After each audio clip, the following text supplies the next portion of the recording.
Bonjour à tous, je vous propose la tâche 3 du TCF, le test de connaissance du français.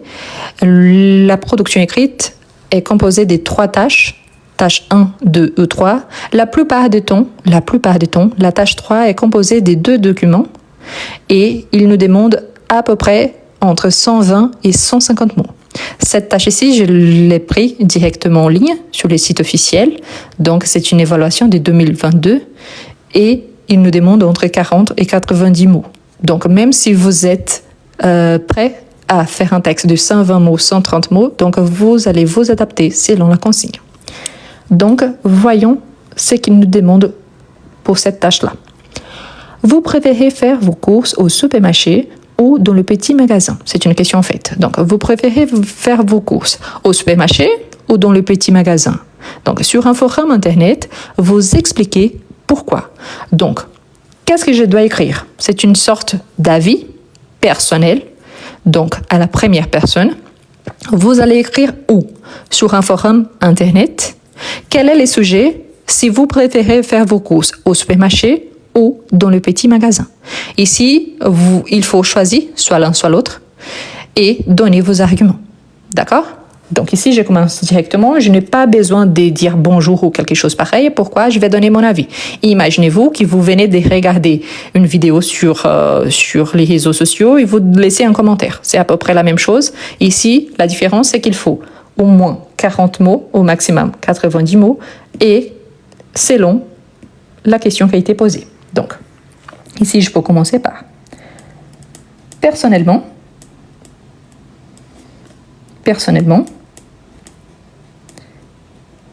je peux commencer par là. Est-ce obligatoire? Non. Je parle comme ça, pourquoi? Parce que, comme je vous ai dit, il faut écrire en première personne. Donc, si je dis personnellement, je parle de moi-même.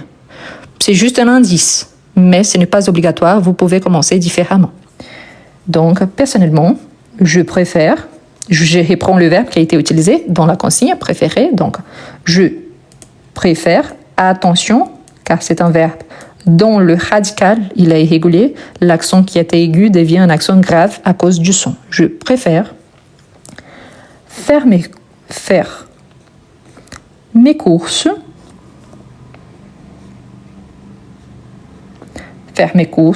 dans le petit magasin. La première question ici qu'on se pose. J'ai répondu à la question oui, j'ai déjà donné ma préférence. Je préfère le petit magasin. Maintenant, c'est le pourquoi. Donc, c'est ici que je vais commencer à présenter les arguments. Je vous rappelle qu'il s'agit d'une tâche 3, donc il part du principe que j'ai un niveau B1 à peu près vers le niveau B2 quand j'arrive à la tâche 3. Donc, je dois utiliser aussi une structure qui soit plus adaptée à ce niveau-là. Donc, n'oubliez pas. Donc, l'ambiance.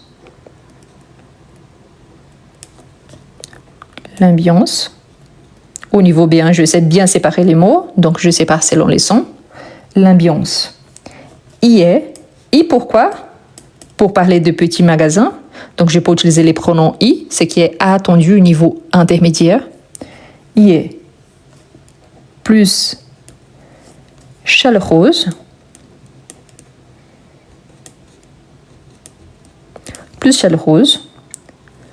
Les commerçants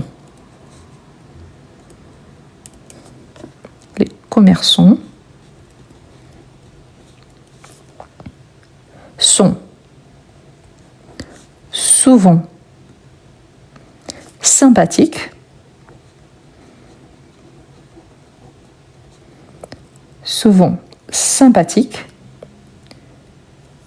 et j'aime soutenir les commerces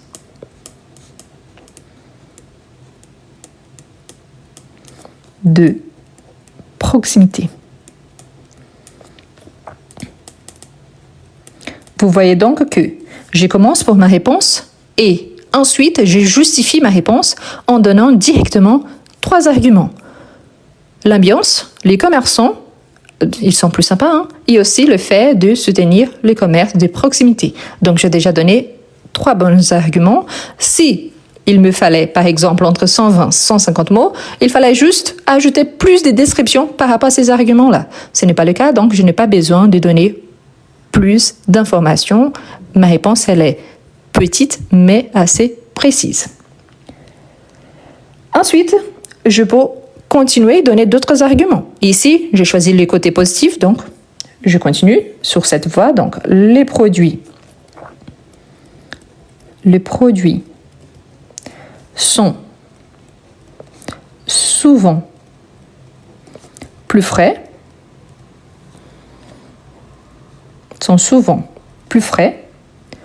Donc ici, je parle surtout de petits raids qui ont à côté de notre maison ou alors de petits commerces en général. Donc, surtout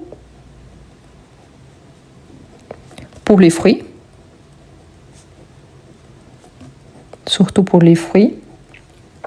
Légumes. Le pain. Le pain ici, c'est la baguette qu'on achète normalement.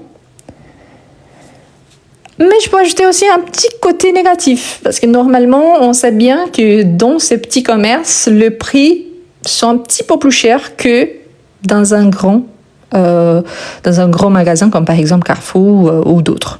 Donc, on peut dire ça. Mais je peux utiliser comme argument.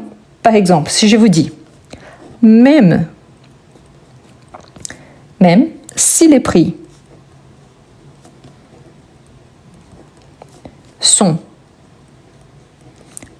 parfois, pourquoi parfois? Parce que je ne peux pas affirmer qu'ils soient toujours plus chers, donc, sont parfois un peu plus élevés qu'au supermarché.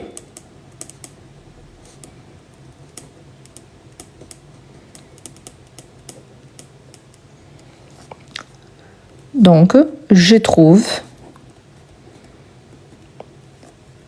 que la qualité en vaut la peine. Donc ici, j'utilise une expression associée au pronom on. Donc j'ai bien montré que je sais utiliser les pronoms on, les pronoms i, associer une expression du quotidien. J'utilise le verbe valoir et pas le verbe vouloir. Donc la qualité en vaut la peine. Donc c'est un argument pour casser déjà un argument négatif qui s'assurait les prix plus élevés. Donc oui, ils sont plus élevés, mais quel est ce qui m'apporte en contrepartie? Ça en vaut la peine.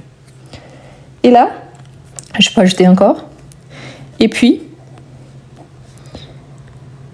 donc au-delà de ça, et puis, c'est une expression avec un mot connecteur, et puis, on évite la foule, c'est-à-dire quand il y a trop de monde, la foule, beaucoup de gens, et les longues files. Ici, j'ai fait exprès, donc, je voulais dire file, mais j'ai mis fille. Qu'est-ce que je fais? Parce que file, il y a seulement un L. Fille, il y en a 2. Ah, mais je fais une faute. Donc, qu'est-ce qu'on fait? On barre simplement et on écrit les mots. OK? Donc, je ne suis pas vraiment pénalisée. Pourquoi? Parce que je montre à mon correcteur que j'ai su identifier la faute immédiatement. Je le barrais et j'ai écrit les mots. Donc, pour montrer que fille est différent de file. À cause d'une lettre de plus, ça change complètement la prononciation, la partie écrite, bien évidemment, mais par conséquent, l'essence qui est le plus important. D'accord? Donc, file d'attente.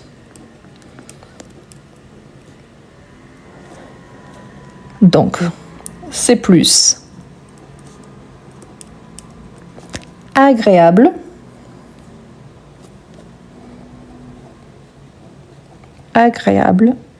et plus humain.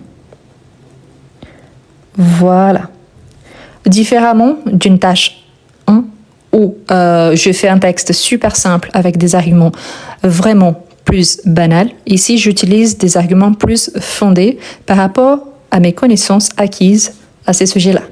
Donc, je montre que je sais bien utiliser les structures pour donner la réponse. Je réponds selon ce qui m'a été demandé. Donc, j'écris sur un forum internet. Je peux écrire qu'un paragraphe. Imagine, par exemple, quand vous êtes en train d'envoyer un commentaire, si vous essayez de faire un deuxième paragraphe, ça va avancer directement pour un deuxième commentaire. Ça serait à peu près la même chose ici. Donc, j'écris bien. Bien évidemment, sur ordinateur, je n'ai pas cette option. Si je fais une faute, je peux la corriger immédiatement. Il n'y a pas de souci. Mais ici, c'est pour vous montrer que c'est important aussi de savoir que cela arrive. Donc, il faut juste barrer simplement. Donc, éviter d'utiliser quoi que ce soit d'autre. Donc, non, vous barrez tout simplement, vous continuez.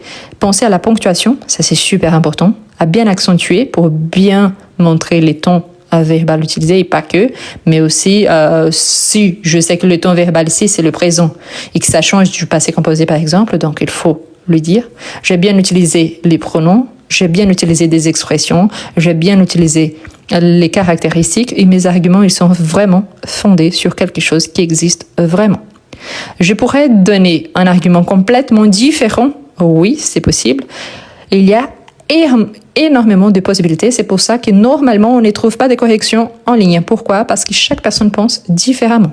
Vous pouviez dire que vous préférez les grands magasins justement car c'est moins cher, car vous pouvez payer directement sans avoir besoin de faire la queue, par exemple. Et aujourd'hui, il y a cette possibilité-là. Vous pouviez dire aussi parce qu'il y a plus d'options, c'est aussi valable. Donc, il y a aussi d'arguments positifs par rapport aux grands magasins. C'est que vous ne pouvez pas faire, c'est d'utiliser tous les deux. Pourquoi? Parce qu'ici, il nous dit de choisir soit l'un, soit l'autre, et pas les deux. Donc, je peux pas dire, je préfère faire ci au petit magasin, mais je préfère faire ça au grand magasin. Non, je dois choisir soit l'un, soit l'autre, et après, développer mes arguments. Par rapport à la quantité de mots, je comptais au fur et à mesure que je notais, mais là, c'est important de savoir donc qu'on considère un mot tout ce qu'il y a entre deux espaces en blanc et on ne considère pas la ponctuation. Donc ici, même si j'ai juste X et les pronoms I, c'est considéré un mot.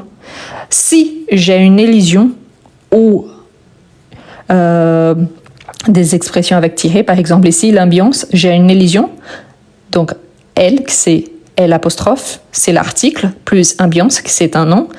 À partir du moment que je fais l'élision, il n'y a plus d'espace en blanc entre les deux. Et même si j'ai séparé les mots, il y a le tiret ici, c'est considéré juste un mot, parce que si je le mets devant, il n'y aura pas d'espace en blanc. La même chose par rapport à commerçant, que j'ai séparé les mots, c'est juste un mot, donc je le considère en tant qu'un mot. Pour compter, donc, après, il faut noter la quantité des mots.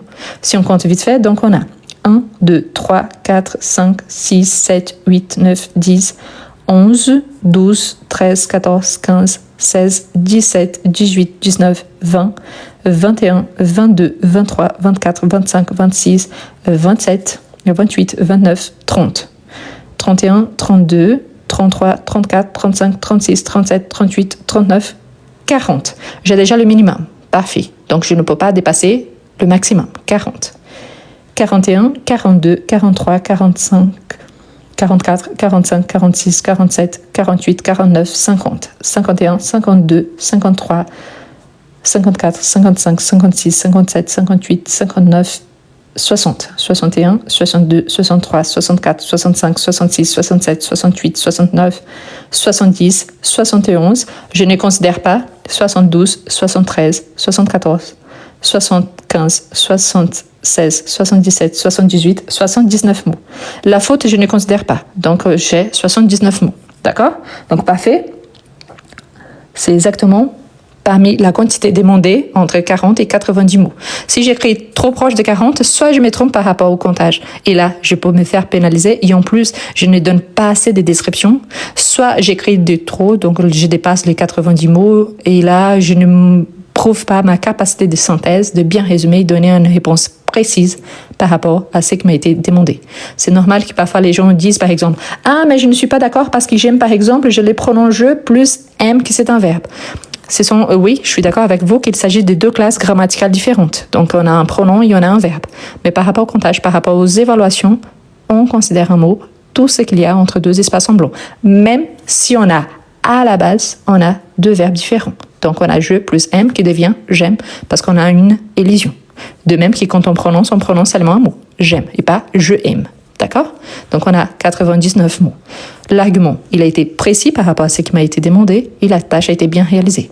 Je vous rappelle toujours que la tâche 1, normalement, elle est la plus simple, donc niveau A1, A2.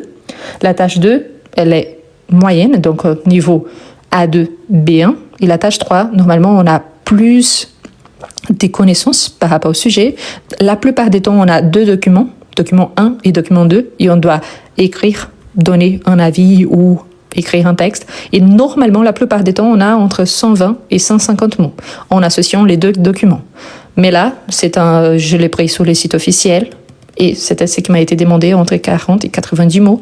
Je m'adapte selon ce qui m'a été demandé. D'accord? Si vous avez beaucoup de difficultés par rapport à la production écrite, plus spécifiquement, je vous recommande fortement Comment mieux écrire en français. C'est mon e-book, donc c'est super intéressant. Il y a la façon de bien commencer un texte, développer les arguments, faire la conclusion en évoluant, en passant du niveau A1, A2, B1, B2, voire plus. Donc la plupart du temps, à cause du titre de séjour ou alors pour avoir la nationalité française, normalement on fait beaucoup d'efforts jusqu'à obtenir au niveau B2. Mais oui, pour une personne qui est déjà au niveau master et tout ça, si vous avez besoin du niveau C1, donc c'est assez recommandé. Le niveau C2, c'est très rare. Normalement, ce sont les profs de français qui le font, mais aussi c'est une possibilité. Mais voilà, comment mieux écrire en français? Ça coûte 11 €. Donc si vous habitez ailleurs, pensez à ça, ça coûte à peu près 11 €. C'est au format livre numérique, c'est-à-dire au format PDF. Je vous dis tout de suite que le travail pour les préparer, c'est exactement le même. La différence, c'est que vous n'avez pas besoin de payer la taxe de livraison. Et au format papier, ça coûterait entre 35 et 40 €. Donc là, vous allez payer 11 €. Moi, je travaille avec une plateforme qui s'appelle Hotmart et vous aurez sur votre espace client immédiatement après l'achat.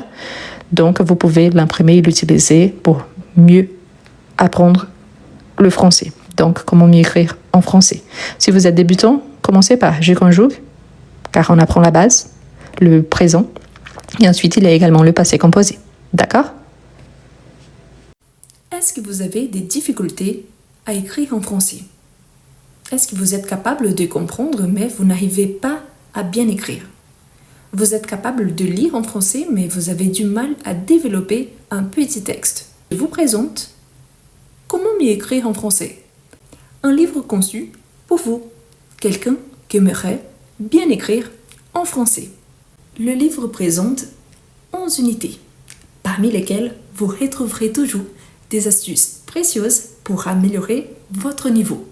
À chaque fois, vous aurez des explications suivies des exemples et des suggestions de lecture. Et en plus, à chaque fois, il y a un exercice au niveau débutant, en fait plusieurs exercices, suivis des exercices au niveau intermédiaire. Ce qui vous permettra, si vous êtes débutant, d'avancer et si vous êtes intermédiaire, pas seulement d'avancer, mais aussi de réviser. Voilà les liens pour acquérir votre livre. Vous pouvez copier-coller sur votre page de recherche et vous pouvez le trouver aussi dans le premier commentaire et dans la description de cette vidéo.